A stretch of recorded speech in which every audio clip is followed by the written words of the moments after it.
What if Yazid's version of the story of Karbala had been the only one that remained? A question. Think about it for just a few seconds. What if all that had reached us about Karbala had come only from Yazid's side? Would we even know who Imam Hussein was today? Hello to all the Roshd audience. Welcome. I hope you're doing well wherever you are. Let's go back to the question I asked at the beginning. If the only surviving account of Ashura had been the Umayyad government's version, what image of Imam Hussein would exist in our minds today? Would we know him as we know him today? At first, this may sound like a hypothetical question, but the truth is, after Ashura, the danger was very real. The Umayyad government did not only fight with swords. For years, they had also tried to conquer people's minds. Especially in Syria, many people knew the Prophet's family through the government's narrative, not through the Prophet himself. When a lie is repeated for years, it gradually begins to look like the truth. That's why, if no one had told the truth after Ashura, history might have remembered Karbala very differently. For most of us, when we think of Ashura, our minds usually go to the afternoon of the 10th of Muharram, to the martyrdom of Imam Hussein, to his loyal companions, and to the end of the battle. But the truth is, Ashura did not end at sunset that day. In fact, that was exactly when another chapter began. A chapter that would protect the true story of Ashura from being buried beneath propaganda. The family of the Prophet did not travel to Syria by their own choice. They were taken there as captives. A painful journey, a heartbreaking journey, a journey that the enemy believed would mark their final victory. Yet that very journey became the greatest defeat of the Umayyad propaganda. Lady Zainab and Imam Sajjad did not allow Yazid's narrative to become the historical version. They revealed the truth to the people with patience, wisdom, and unwavering courage. Perhaps that is why the poet so beautifully said, "Karbala would have remained in Karbala had Zainab not been there." This is more than just poetry. It summarizes a historical truth. If the message of Ashura had never reached the people, perhaps we too would never have truly known Imam Hussein as we do today. One of the most remarkable examples of revealing the truth is Imam Sajjad's conversation with a man from Syria, a man who for years had heard only one version of the story, the version carefully crafted by the ruling government.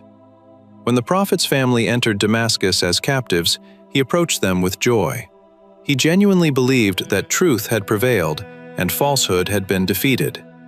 With the beliefs planted in his mind for years, he turned to Imam Sajjad and said, "Praise be to God, who destroyed you and granted victory to Yazid over you." If we heard such words today, our first reaction might be anger.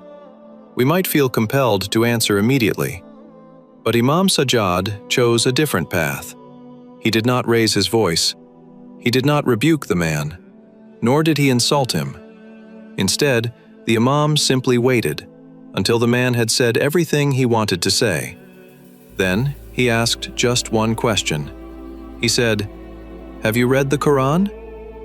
The man replied, "Yes." The Imam continued, "Have you read the verse in which God says, 'Say, I ask of you no reward except affection for my near relatives?'" The man answered, "Yes." Then the Imam reminded him of another verse, the verse of purification, the verse in which God declares the Prophet's household purified from all impurity. Then he calmly said, "We are the very family about whom these verses were revealed." That was all. No long speech, no complicated argument. Just a few simple sentences. Yet those few sentences transformed the man's entire world. In that moment, he realized that the people he had been taught to regard as enemies were, in fact, the Prophet's own family, the very family honored in the Quran. His eyes filled with tears. In a voice stripped of pride and arrogance, he said, "I repent from my hostility toward the Prophet's family and renounce the enemies of Muhammad and his family." This entire transformation happened within just a few minutes, not through force, not through threats, but by revealing the truth.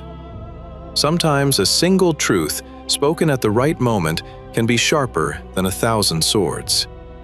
Now perhaps we can answer the question we asked at the beginning of this episode. If Yazid's version of Karbala had been the only one that remained, would we truly know Imam Hussein today? Perhaps not. Perhaps history would remember nothing more than a rebellion. Perhaps many people would know Imam Hussein only as the Umayyad rulers wanted them to. But that never happened, because alongside the epic sacrifice of Karbala, the true narration of its story also survived.